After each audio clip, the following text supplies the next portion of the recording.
प्यारे बच्चों, welcome to my YouTube channel success zone education. बच्चों, इस वीडियो में हम क्लास 10 के लिए साइंस विषय से मॉडल ऑब्जेक्टिव क्वेश्चन से लेकर आए हैं। इस वीडियो में टोटल 80 ऑब्जेक्टिव क्वेश्चन होंगे जो एग्जाम में पूछने के लायक है, बहुत ज़्यादा चांसेज है। तो दोस्तों चलिए इस वीडियो में हम 80 ऑब्जेक्टिव क्वेश्चंस को हम बताते हैं जो आपके इस जो मॉडल पेपर में बिहार विद्यालय परीक्षा समिति द्वारा मॉडल पेपर में दिए गए हैं। तो ये ऐसे प्रश्न को पूछे जाने की बहुत ज़्यादा संभावना है। तो चलिए क्वेश्चंस को हम देखते जाते हैं वन बाय वन। क्वेश्चंस है, किसी प्रकाश स्रोत के सामने एक रुकावट रख देने पर क्या बनता है। तो कोई लाइट के सामने, जैसे मेरे ये हाथ है, तो इधर से रोशनी आ रही है तो हम इसे झाँप देंगे तो नीचे में क्या होगा, छाया बनेगा। तो ऑप्शन ए है सही। समतल दर्पण की फोकस दूरी होती है, समतल दर्पण की फोकस दूरी होती है अनंत। समतल दर्पण की फोकस दूरी अनंत होती है क्योंकि वो कर्व नहीं होता, वो सीधा सपाट होता है समतल दर्पण, तो उसकी जो है फोकस दूरी अनंत होता है।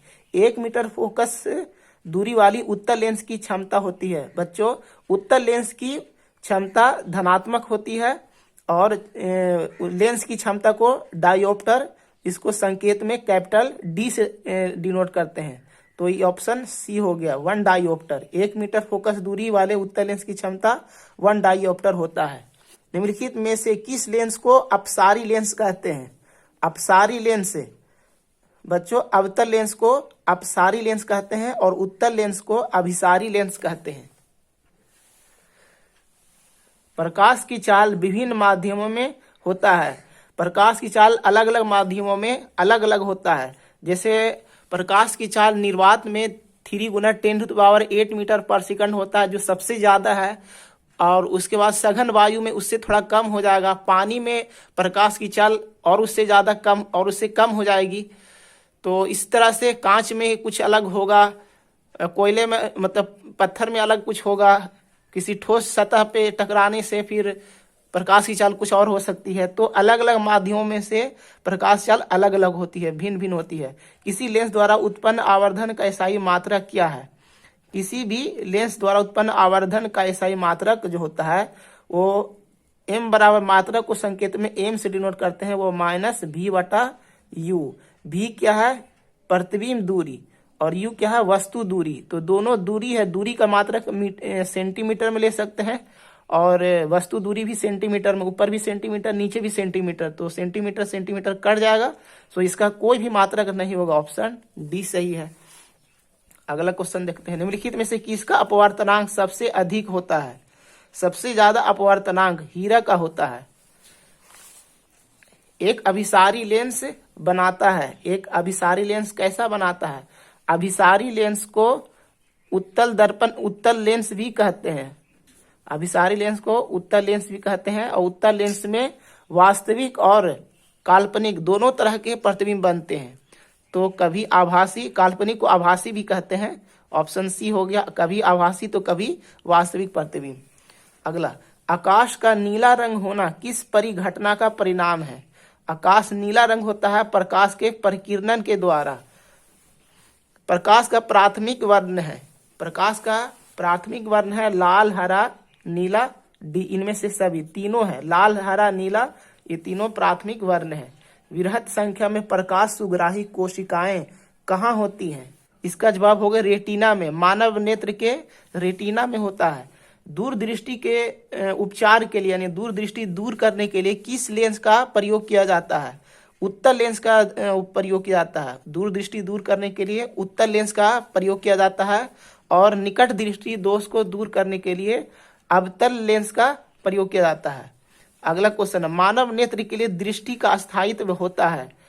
कौन सा इसमें से ऑप्शन सही है। 1/16 सेकंड, मतलब 1 सेकंड के 16वें भाग तक किसी वस्तु का प्रतिबिंब मानव नेत्र के रेटिना पर रहता है।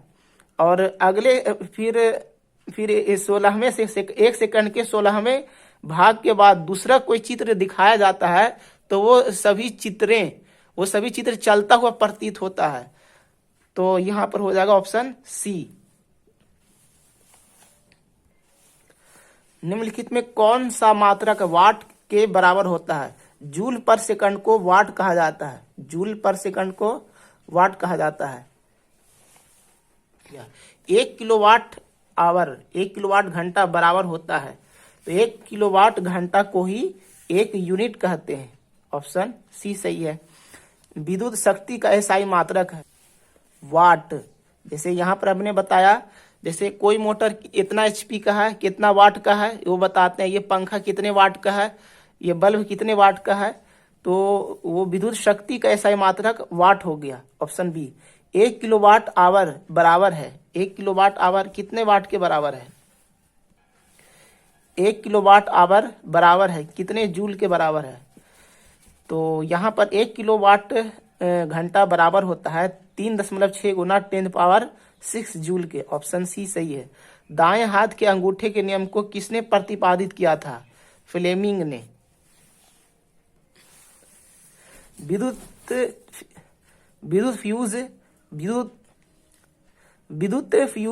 धारा के किस सिद्धांत पर कार्य करता है? बच्चों, आप अपने घर में देखे होंगे एक शॉर्ट सर्किट एक होता है प्लग जो आपके बोर्ड में लगाया जाता है।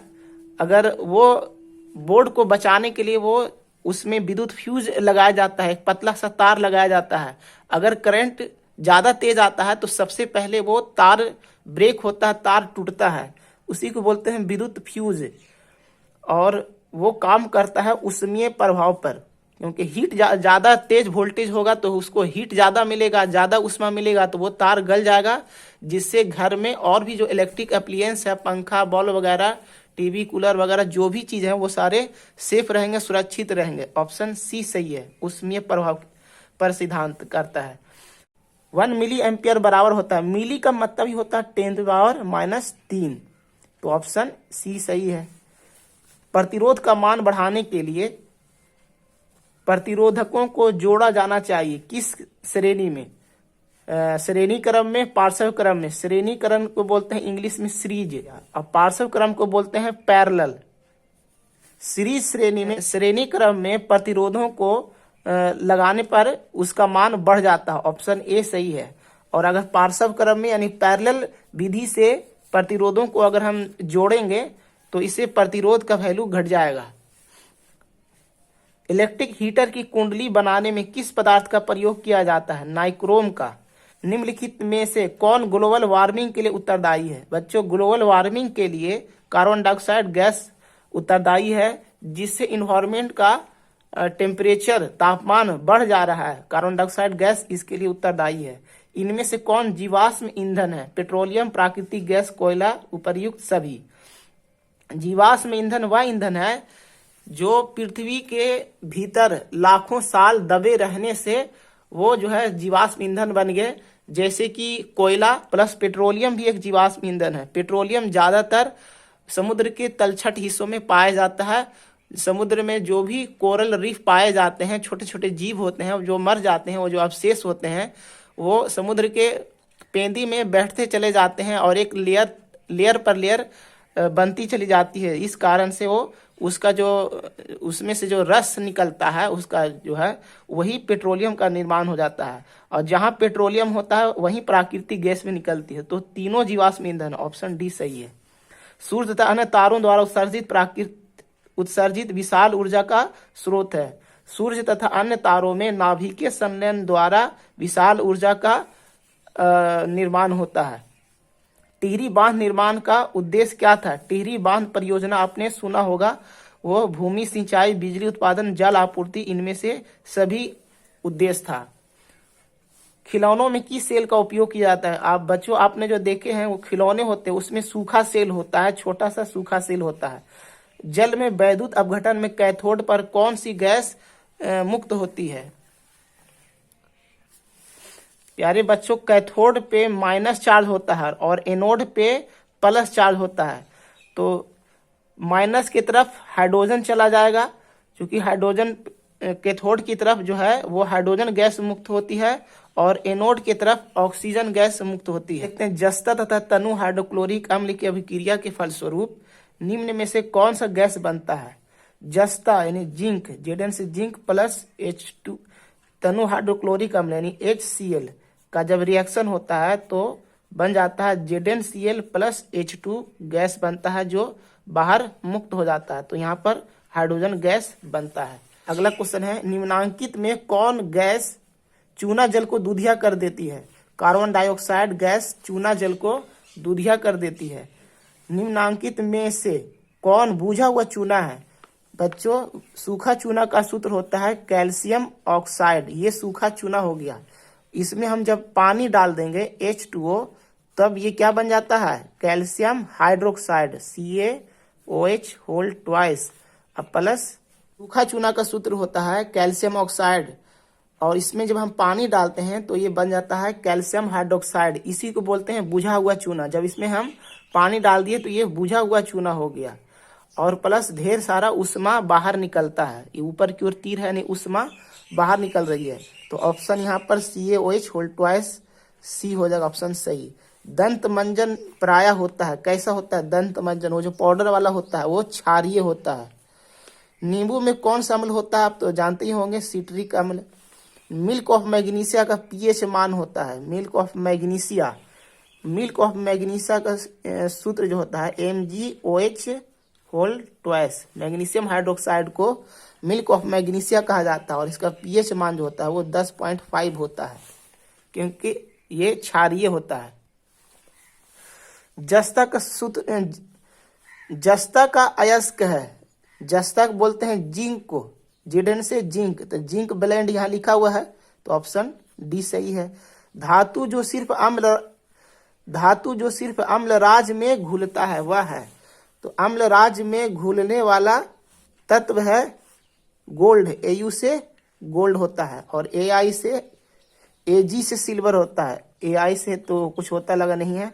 Cu से कॉपर यानी तांबा होता है। Fe से आयरन माने लोहा।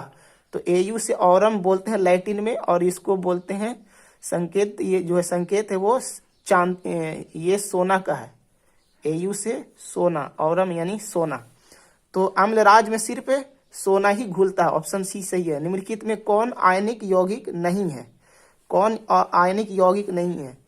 देखो बच्चों, इसको जो है हम आयंस के फॉर्म में अगर तोड़ेंगे CaCl2 को, तो Ca2 प्लस और फिर प्लस 2Cl माइनस बन जाएगा। तो आयंस के फॉर्म में है 2 प्लस है, यहाँ पर -1 चार्ज है। KCl को तोड़ेंगे आयंस के फॉर्म में, तो K प्लस और फिर प्लस Cl माइनस हो जाएगा। इसको बोलते हैं पोटेशियम क्लोराइड, कैल्शियम क्लोराइड। और HCN इसको बोलते हैं हाइड्रोजन साइनाइड। तो इस पर भी चार्ज होगा H प्लस और Cl माइनस होता है। CN साइनाइड पर हमेशा चार्ज माइनस होता है। यही आयनिक यौगिक। इसको C प्लस O2 2 माइनस ऐसे नहीं कर सकते, ऑप्शन बी सही है। हीलियम कैसा गैस है? सक्रिय या अक्रिय या उदासीन? तो हीलियम एक नोबेल गैस है, और ये अक्रिय गैस यानी किसी से रिएक्शन नहीं करता है। सबसे कठोर प्राकृतिक पदार्थ है, सबसे कठोर होता है हीरा। बेंजीन का अणुसूत्र है C6H6। हाइड्रोजन के दो परमाणुओं के बीच कौन आबंध बनते हैं? हाइड्रोजन में दो हाइड्रोजन परमाणुओं के बीच में एक सिंगल बॉन्ड होता है, तो एक आबंध, ऑप्शन सी। मेंडलीफ ने अपनी आवर्त सारणी को तैयार करने के लिए कौन सा मापदंड अपनाया था? तो मेंडलीफ ने आवर्त सारणी को परमाणु द्रव्यमान के अनुसार में वो सजाया है। Fluorine, chlorine, bromine, iodine. तो इसमें से कौन सा ऑप्शन दिख रहा है? ब्रोमीन। 1 2 3 4 में से यहाँ पर ब्रोमीन दिख रहा है, ऑप्शन सी सही है। जिंक का परमाणु संख्या है, जिंक की परमाणु संख्या, जिंक को बोलते हैं Zn से जिंक होता है, ऑप्शन डी सही है। अब यहाँ देखिए क्वेश्चन नंबर 50 में आ गए। निम्नलिखित में कौन विद्युत ऋणात्मक होते हैं? विद्युत ऋणात्मक कौन सा होता है?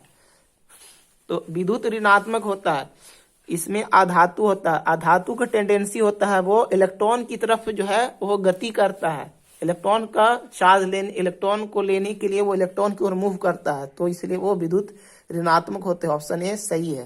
राजस्थान के किस ग्राम ने चिपको आंदोलन के क्रम में महिलाओं ने जाने दी थी? पवना, रनी, रेनी, खेजड़ी। खेजड़ी, खेजड़ी एक तरह और एक पौधा का भी नाम है खेजड़ी। निम्नलिखित में किसके कारण पर्यावरण में संतुलन बिगड़ जाता है? वन रोपण, बढ़ती मानव जनसंख्या, अधिक हरे पौधे का उगना, जैव विविधता। जैव विविधता से पर्यावरण में संतुलन बढ़ता है। हरे पौधों का उगने से भी पर्यावरण में संतुलन बढ़ता है, यानी स्थिति बेहतर होती है। वन रोपण मतलब जंगलों को बढ़ाने, जंगलों को लगाने में भी पर्यावरण को बेहतर संतुलन मिलता है। बढ़ती मानव जनसंख्या, यानी आदमी का जनसंख्या बढ़ने से जाहिर सी बात है रोड सड़कें बढ़ेगी, पेड़ कटेंगे और प्रदूषण बढ़ेगा। ऑप्शन बी सही है। बढ़ती मानव जनसंख्या से पर्यावरण में संतुलन बिगड़ जाता है। पर्यावरण को प्रदूषण से बचाने का सबसे अच्छा तरीका है वस्तु का पुनर्चालन, माने कोई भी चीज को आप यूज कर रहे हैं तो उसको फिर से रिपीट करना।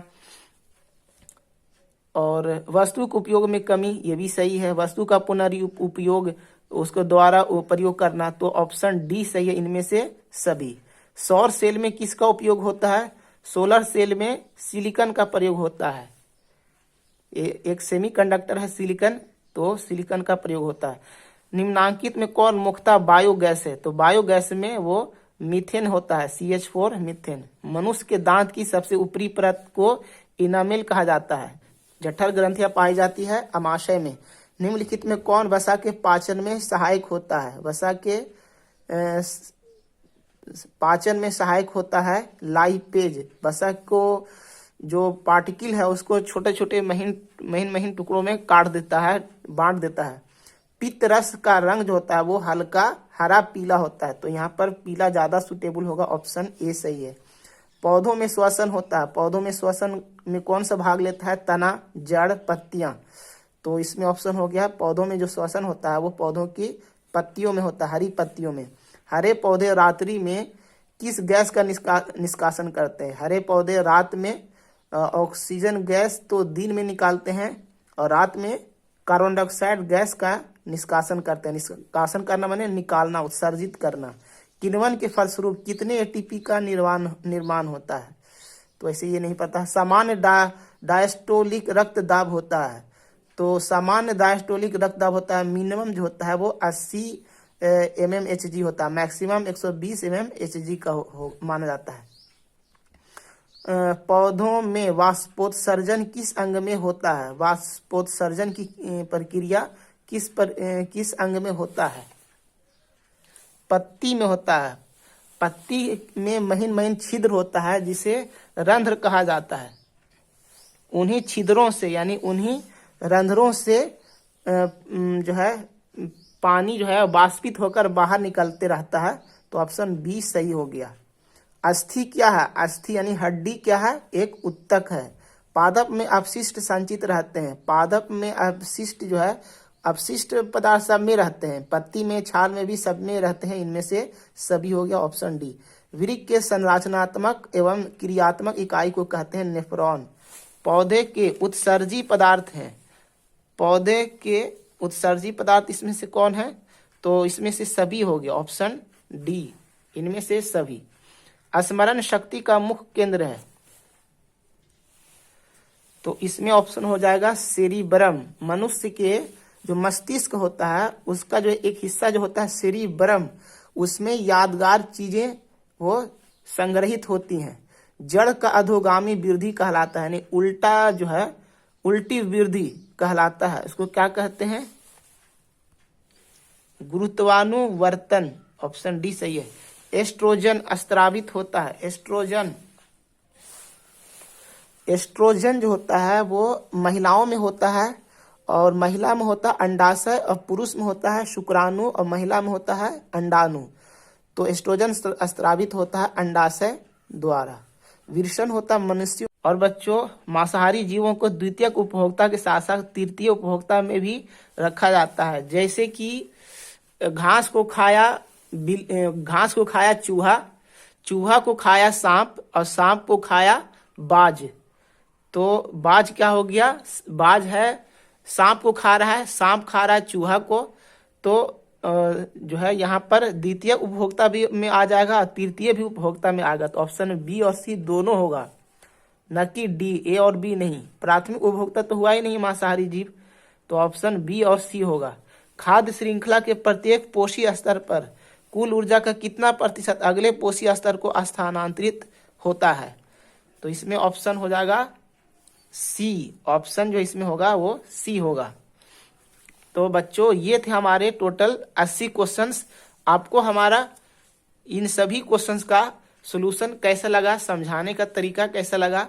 अगर अच्छा लगा हो तो आप इसे जरूर से लाइक कीजिएगा। अगर किसी तरह का आपको सजेशन देना हो तो कमेंट्स में आप कह सकते हैं, लिख सकते हैं। और यदि हमारे चैनल पे नए हो तो इसे आप सब्सक्राइब जरूर कर लें, अपने दोस्तों में भी इसे शेयर कर दें। मिलते हैं फिर इसी तरह से नॉलेजेबल वीडियो के साथ। शुक्रिया।